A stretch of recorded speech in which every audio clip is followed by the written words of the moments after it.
वैसे आप सोचोगे नाम में क्या रखा है। शेक्सपियर ने भी यही कहा था कि व्हाट्स इन द नेम, नाम में क्या रखा है। लेकिन ये बोलने के बाद इस लाइन के नीचे अपना नाम लिखना शेक्सपियर भी नहीं भूले थे। नाम में बहुत कुछ होता है। आइए देखते हैं फिल्मों के कुछ ऐसे अजीबोगरीब टाइटल्स जो सुनने में बड़े अटपटे लेकिन मजेदार लगते हैं। वैसे आपने गोविंदा का वो फेमस गाना तो सुना ही होगा, नाम से क्या लेना मेरा काम देखो यारो। नाम से क्या लेना मेरा काम देखो यारो, नाम तो होता है बदनाम देखो यारो। अक्सर एक फिल्म की शुरुआत उसकी स्क्रिप्ट से होती है, लेकिन क्या आप जानते हैं कि फिल्म स्क्रिप्ट लिखने से पहले ही उसका नाम यानी टाइटल फिक्स किया जाता है। फिल्म रिलीज के वक्त पब्लिसिटी में यही टाइटल सबसे बड़ा रोल प्ले करता है। ये बोल सकते हैं कि पब्लिक में फिल्म की हवा बनाने के लिए फिल्म का टाइटल उतना ही इंपॉर्टेंट होता है जितनी की फिल्म की अच्छी स्टोरी और स्टार कास्ट। फिल्में बनाने का एक मकसद नाम कमाना, पॉपुलैरिटी हासिल करना भी होता है। इन सब के बावजूद भी बॉलीवुड के कुछ मूवी टाइटल्स सोच समझ के बाहर है। इस एपिसोड में कॉमेडी साउंड करने वाले फिल्म टाइटल्स देखते हैं और उन टाइटल्स के पीछे की कहानी या लॉजिक ढूंढने की, समझने की कोशिश करते हैं। चलती का नाम गाड़ी एक बॉलीवुड क्लासिक फिल्म थी। हो ना हो इसी नाम के टाइटल से किशोर कुमार को बढ़ती का नाम दाढ़ी फिल्म बनाने का आइडिया आया होगा। इस फिल्म के शुरुआत में ही किशोर कुमार ने क्लियर कर दिया है कि यह फिल्म एक ख्यालों की भेलपुरी है और अगर भेलपुरी अच्छी लगी तो उसका सारा क्रेडिट किशोर कुमार का, और अगर आपका हाजमा खराब हुआ तो आप खुद उसके जिम्मेदार होंगे। अगर आप किशोर कुमार के ख्यालों की भेलपुरी का पूरा लुत्फ उठाना चाहते हो तो आपको थोड़ी देर के लिए आपके खोपड़ी में पड़ा 125 ग्राम का भेजा थोड़ी देर के लिए बाजू में रखना होगा। अब आते हैं इस फिल्म के टाइटल की ओर। इस फिल्म में एक पारसी सेठ बने सोराबजी बंदूकवाला यानी आईएस जौहर एक बड़ी ही अजीबोगरीब शर्त अपने वसीयत में लिखते हैं, और वो शर्त ये है कि वो उस आदमी को अपनी जायदाद से 10 लाख रुपया देंगे जिसकी सारे देश में सबसे लंबी लेकिन काली और घनी दाढ़ी हो। और ये ऐलान करने के बाद वो यही नहीं रुकते, वो इसमें और एक कंडीशन ऐड कर देते कि अगर उनकी खूबसूरत सेक्रेटरी जूली ने उस लंबी दाढ़ी वाले इंसान के साथ शादी की तो बतौर इनाम वो जूली को भी 2 लाख रुपया देंगे। अब आप सोच रहे होंगे कि ऐसी अजीबोगरीब वाहियात शर्त रखने की वजह क्या होगी। तो दरअसल इस फिल्म में पारसी बाबा बने आईएस जौहर को अपनी जवानी में लंबी दाढ़ी रखने का शौक था, और इसी वजह से उस वक्त उनकी किसी भी लड़की से शादी नहीं हो पाई, और इस बात का उनके दिल में मलाल था। ये जो फ्रस्ट्रेशन थी, भड़ास थी, इसी के वजह से उन्होंने ये शर्त रखी। और उनकी ये शर्त रखने की एक वजह ये भी थी कि इसी बहाने सारे देश में वापस लंबी दाढ़ी रखने का फैशन फिर से लौट आए। तो वैसे बहुत ही अजीबोगरीब और हटके कहानी पे अपनी किशोरदा ने ये फिल्म बनाई थी, या यूं कहिए कि उनकी भाषा में उन्होंने ख्यालों की भेलपुरी बनाई थी। 1974 में मनोज कुमार की एक सुपरहिट फिल्म आई थी, रोटी कपड़ा और मकान।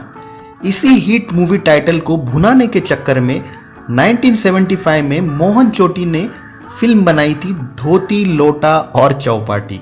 आप जानते हो मोहन चोटी को? नहीं जानते?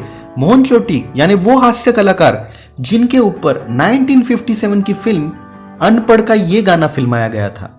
सिकंदर ने पोरस से की थी लड़ाई, जो की थी लड़ाई तो मैं क्या करूं। याद आया?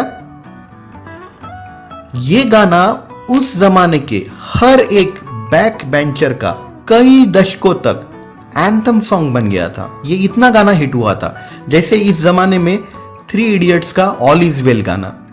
धोती लोटा और चौपाटी फिल्म की कहानी बंबई के गलियों और चौपाटी पे बसने वाले आम लोगों के इर्द गिर्द घूमती है।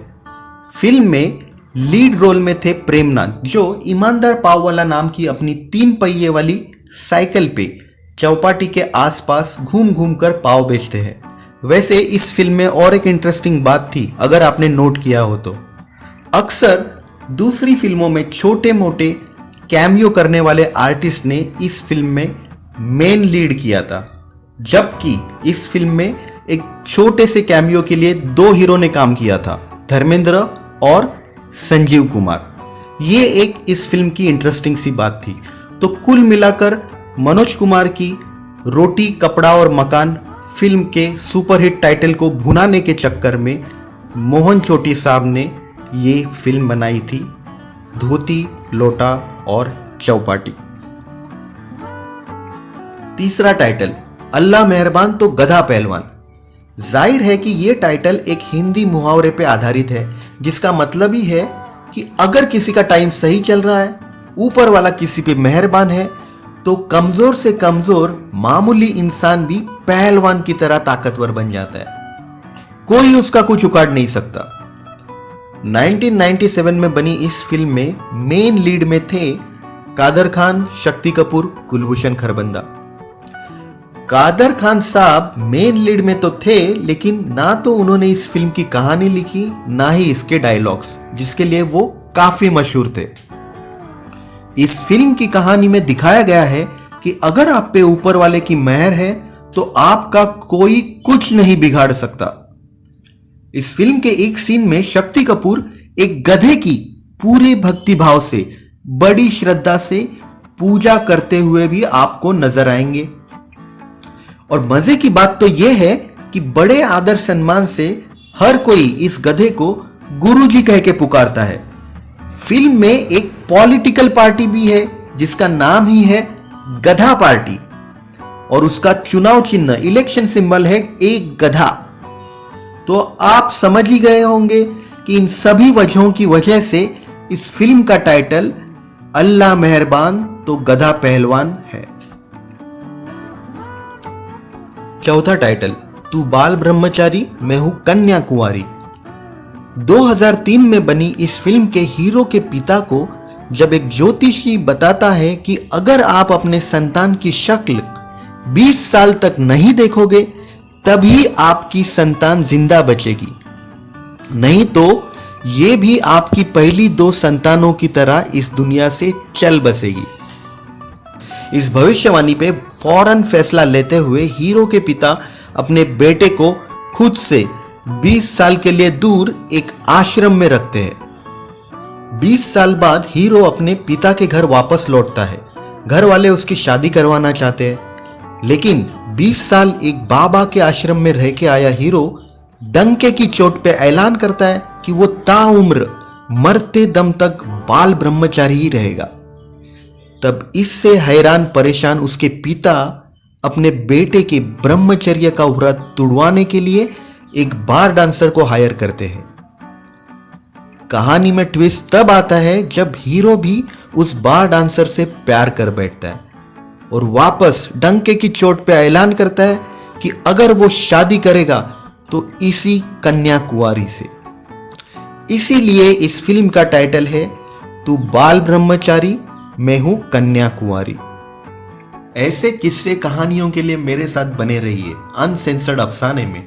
फिर मिलेंगे, तब तक अपना और आपके अपनों का ख्याल रखिए। जय हिंद।